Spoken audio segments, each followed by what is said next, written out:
Now turn to Section 1.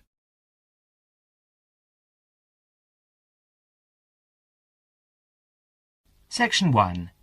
In this section, you will hear a conversation between Rachel and Caesar. They are discussing a field trip for the following week. First, you will have some time to read questions 1 to 10.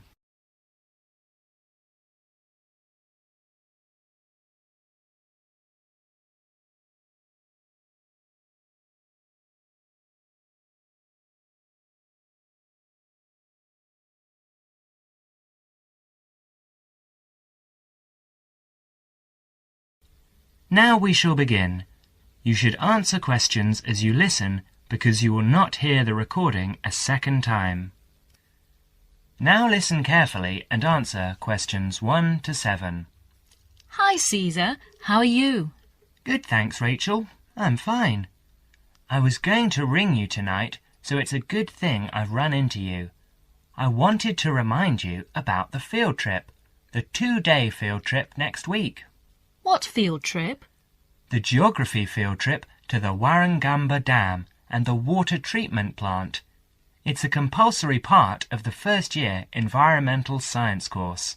Didn't you know about it? No, I must have missed that piece of information. This is news to me. But give me the details, please. Sure.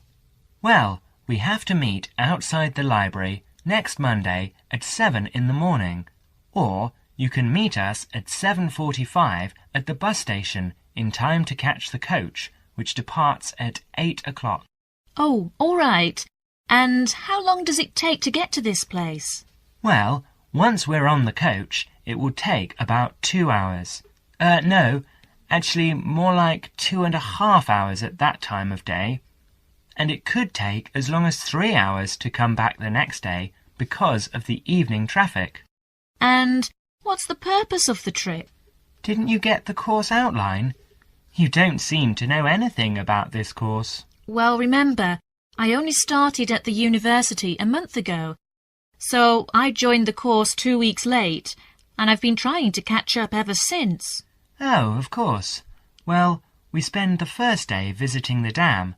I believe we actually go inside the wall of the dam, which is really quite interesting, to see the dam functioning, you know, how much they regulate the water supply each day, depending on how much water is needed downstream in Sydney. Oh, okay. And, so if this is a 2-day trip, where are we staying? Not camping by the dam, I hope? No, not camping. They do actually have some overnight cabins near the dam for visiting groups, but we're spending the night in a youth hostel in a town nearby. That's all been arranged by the university. And what about meals? Should we take our own food along? No, you won't need to do that. The hostel provides 2 meals, breakfast and an evening meal, and we can find a cheap place to buy lunch. Great. So, is this the only dam that supplies water for Sydney?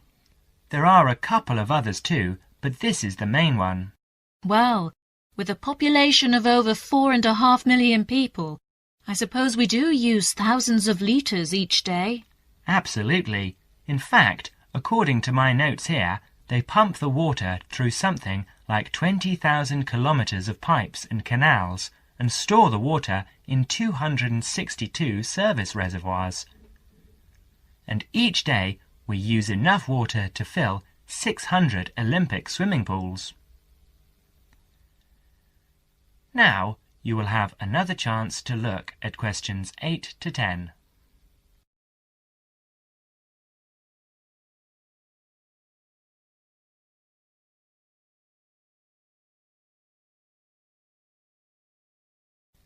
As the conversation continues, answer questions 8 to 10. And what's happening on the second day? Well, we're coming back to town and going to the water treatment plant to see how they purify the water for drinking. Oh, that should actually be quite interesting. I'll bring my camera. Yes, that's a good idea, because we're supposed to include original photos for the final piece of work at the end of the course. And make sure you bring a notebook and pen or pencil. OK, I'll do that. You'll probably need some good walking shoes and spare clothes too, and I would recommend that you bring a waterproof coat of some sort, because the chances of it raining are pretty good next week. And a hat, perhaps. Sorry, no. I draw the line at a hat. Fair enough. And by the way, do you have a mobile phone? I do, actually. Well, bring that along, because that way we can keep in touch more easily. Provided that mobiles work up there, of course. That's a point. Do I need a map? No, I wouldn't bother. We won't need to do any map reading. OK then. See you on Monday, and thanks very much for letting me know. That is the end of section 1. You now have half a minute to check your answers.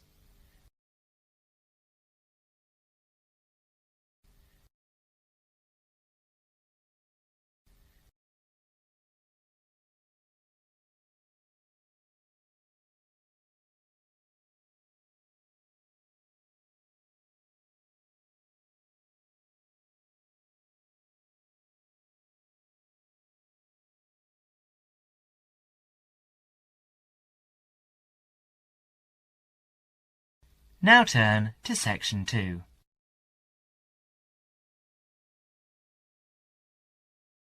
Section 2. You will hear an extract from a radio program called Consumer's Choice, which gives advice to consumers on how to make complaints. First, you will have some time to look at questions 11 to 20.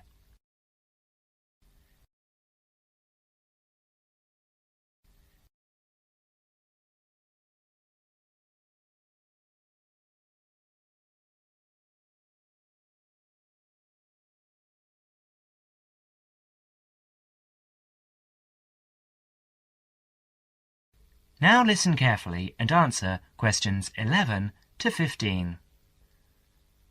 Hello everyone! Welcome again to Consumer's Choice, which is the last in our present series. Isn't that right, Wendy? Yes, that's right. But we'll be back again after summer break with a new series. We'll tell you more about that later. But first, in today's programme, we start off with the missing photographs. We'll tell you a story of Miss Patty Ching, one of our listeners. We'll tell you how she has qualified for our Consumer of the Month award with her determination. Dennis? Thank you, Wendy. Well, Miss Patty Ching went on a holiday to Europe last month. This was her first ever trip abroad, and one for which she'd been saving for 10 years. Her tour took her around 12 countries in 21 days, and being a keen photographer, she took lots of photographs. 10 rolls of film, to be exact. About 360 photographs. When Patty got back home, she gave all her photos to top-class photo services for developing, and they vanished. She never saw them again. Of course, she was furious with the company and complained. They apologized and offered her compensation, 10 free rolls of film. This made her even more angry, and she rejected this completely inadequate offer and asked for $2,000. The company refused her request, so Patty wrote them a letter telling them to pay up in 10 days or she would take them to court. She received no reply. So she did take them to court. But 2 days before the case was due to be heard, she received a check for $2,000. Top Class had obviously made their minds up on how the judge would decide. Patty's case provides a lesson to all of us. If we want our rights as consumers, we've got to fight for them. So for her determination and spirit, we name Patty our Consumer of the Month. Now you will have another chance to look at questions 16 to 20.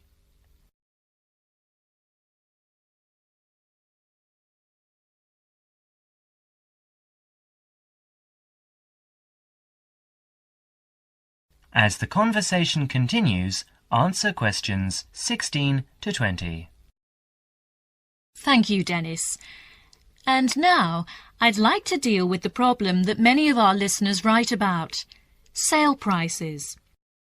When we go to a sale and see a sign on something saying 50% off or $300 reduced to $100, how do we know the prices really have been reduced? One of our listeners, Mr. Alvin Locke, tells his story. In a department store where I sometimes shopped, I saw a leather belt priced at $100. Too expensive for me, but I liked it and thought I might buy it next time the store had a sale. The store did have a sale, and I went back to look for the belt. It was there all right, but the ticket on it now read $200 reduced to $150. The sale price was actually higher than the normal price. What can we as consumers do in a case like this? The answer to Alvin's question is that, at the moment, all we can do is to complain to the store's management and bring these cases to the attention of the public. Bad publicity might help to put a stop to this dishonest practice. Of course, making a fuss about faulty goods or bad service is never easy. Most people dislike making a fuss. But if something you have bought is faulty or does not do what was claimed for it, you are not asking for a favour to get it right. It is the shopkeeper's responsibility to take the complaint seriously and to replace or repair a faulty article or put right poor service, because he is the person with whom you have entered into an agreement. The manufacturer may have a part to play, but that comes later. So it's quite proper and reasonable to make a complaint about faulty goods or bad service. Well, Wendy, what do you think is the right way to do that? Well, the most important thing about making complaints, I think, is that they should be made to a responsible person in authority. Go back to the shop where you bought the goods, taking with you any receipts you may have. Ask to see the shop assistant in a large store. In a small store, the assistant may also be the owner, or you can complain directly. In a chain store, ask to see the manager. If you telephone, ask the name of the person who handles your inquiry. Otherwise, you may never find out who dealt with the complaint later. Even the bravest person finds it difficult to stand up in a group of people to complain. So, if you do not want to do it in person, write a letter. Stick to the facts and keep a copy of what you write. At this stage, you should give any receipt numbers, but you should not need to give receipts or other papers to prove you bought the article. If you are not satisfied with the answer you get, or if you do not get a reply, write to the managing director of the firm, shop, or organisation. Be sure to keep copies of your own letters and any you receive. Well, thank you for your good advice. It's nice for every consumer to take an action when he or she gets bad goods or service. And of course, the consumer's choice will continue to press for the government to bring in laws similar to those in other countries to protect consumers by making it illegal to cheat them in this way. And now I'd like to tell you about our new consumer hotline, which came into operation last month. So far, we have received... That is the end of section 2. You now have half a minute to check your answers.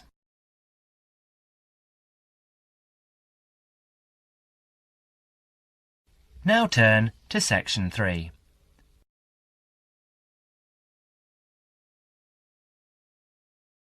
Section 3. You will hear Dr. Richardson discussing the requirements of a course and the writing of an essay with a student. First, you will have some time to look at questions 21 to 30.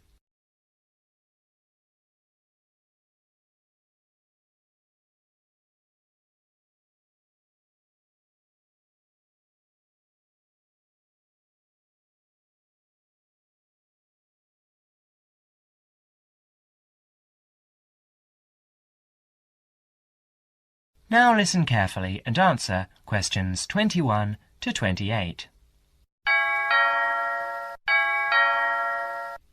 centre, please. Good afternoon, Dr. Richardson. Good afternoon. You're David Simons, is that right? Yes, I've got an appointment to talk about the course requirements with you. Fine. Now, why don't you take a seat over there and I'll just get some details from you. First, can I have your home address and your student number? That's 15 Market Avenue, Hornsby, and my student number is C97H85. OK. Now, I see here that you've already completed 18 credit points, but that you haven't done the Screen Studies course, which is normally a prerequisite for this course. Why is that, David? Oh, the course coordinator gave me an exemption because I've worked for a couple of years in the movie and television business, and they considered my practical experience fulfilled the same requirements. Fine. Shall we go over the course requirements first, and then you can bring up any queries or problems you might have? It might be most useful to start with a few dates. The final examination will be in the last week of June. That's the week of the 23rd. But the final date hasn't been set. It should be the 25th or the 20th, but you don't have to worry about that yet. Before that, as you can see in your study guide, there are 3 essay assignments and some set exercises. I'll deal with these first. These set exercises are concerned with defining concepts and key terms. They do have fixed answers, not in the wording, but in the content. To that extent, they're quite mechanical and provide an opportunity for you to do very well, as long as your answers are very specific and clear. Yes, I see there are about 20 terms here. How long should the answers be? You shouldn't exceed 250 words for each term. Right, that looks easy enough. And the third assignment seems fairly straightforward too. Just a journalistic type review of a recent development in television. It's not so different from what I've done in my work. Yes, it should be fairly easy for you, but don't exceed 1,000 words on that one. Essays 1 and 2 are the long ones. The first essay should be about 2,000 words, and the second 2,500 to 3,000, and the approach for both should be analytical. In the first one, your focus should be on TV and the audience, and you should primarily consider the theoretical issues, particularly in relation to trying to understand audience studies. In the second, I'll want you to focus on analysing television programmes. Should I concentrate on one particular type of programme for that? Not necessarily, but you must be careful not to overextend yourself here. A comparison between 2 programmes, or even between 2 channels is fine, or a focus on one type of programme, such as a particular series, works well here. So if I wanted to look at television news programmes, that would be okay? Yes, there would be no problem with that. In fact, it's quite a popular choice, and most students handle it very well. Good. I'll probably do that, because it's the area I want to work in later. Later, during the course, Dr. Richardson gives David some advice and warnings about his essay. You now have another chance to look at questions 29 to 30.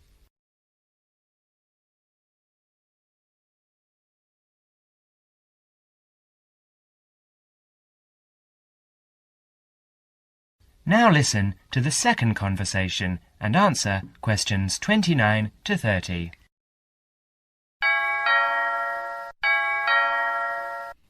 Come in and sit down, David. You wanted to talk to me about your second essay, is that right? Yes, Dr. Richardson. I just want your comments on what I'm planning to do.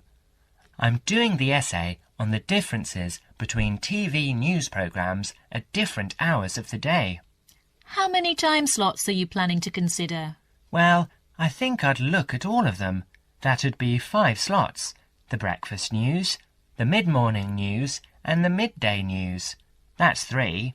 Then there's the 6 o'clock news, Then the 10 o'clock and midnight programs. So that's 6, not 5. That's rather a lot. And you'd have a lot of different audiences to consider. Why don't you just do 2, say the mid-morning and then 6 o'clock? That should give you 2 fairly contrasting approaches with 2 main audience compositions. Oh, just 2 then? Yes, I think that'd be much better. Now, how many actual programs do you plan to work with? I suppose you think analysing a whole week of news programmes would be too many. Well, that depends on how much of each programme. If you concentrate on one particular type of news item, say the sports news or local items, it might be all right. Yes, I can see that would be a good idea. I won't make a decision now before I collect a sample of programmes over a whole week. I'll look at them and see what items appear throughout the week. Yes, that's a sound approach. Now, we're getting close to the deadline. Can you finish it in time? Yes, I think so. I've completed the reading and I know what my basic approach is, so it's really just a matter of pulling it all together now. Fine, David. I'll look forward to reading it. That is the end of section 3. You now have half a minute to check your answers. Section 4. You will hear an extract from a student's presentation about computer viruses. First, you will have some time to look at questions 31 to 40.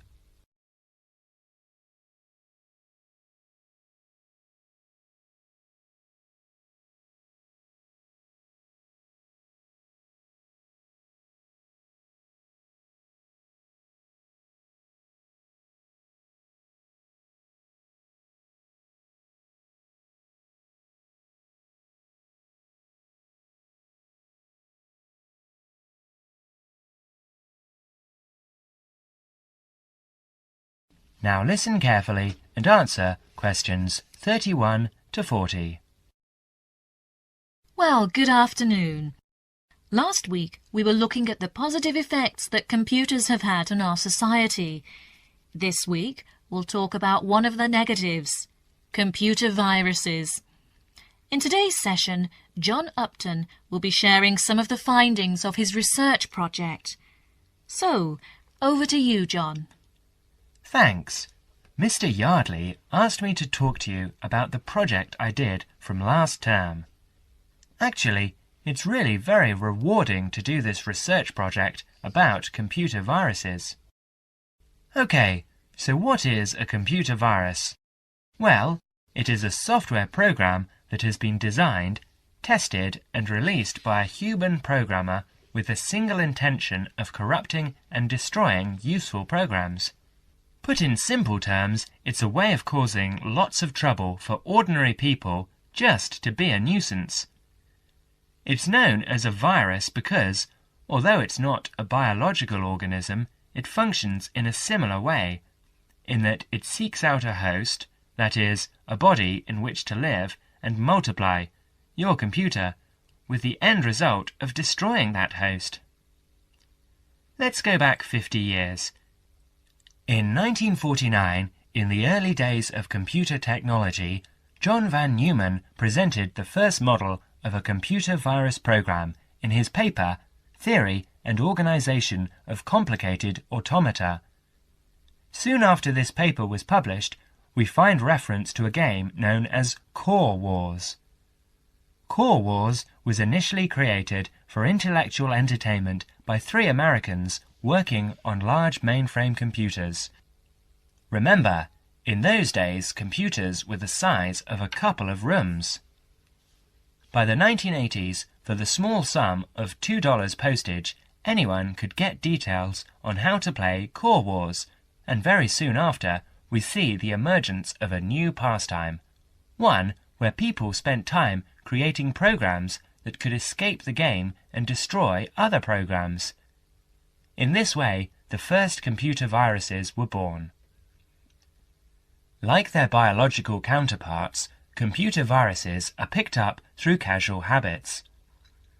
Virus programs are often intentionally placed within useful programs in the public domain, or they're included in software which is not official. That is software you might have acquired on the black market, which, of course, you don't do.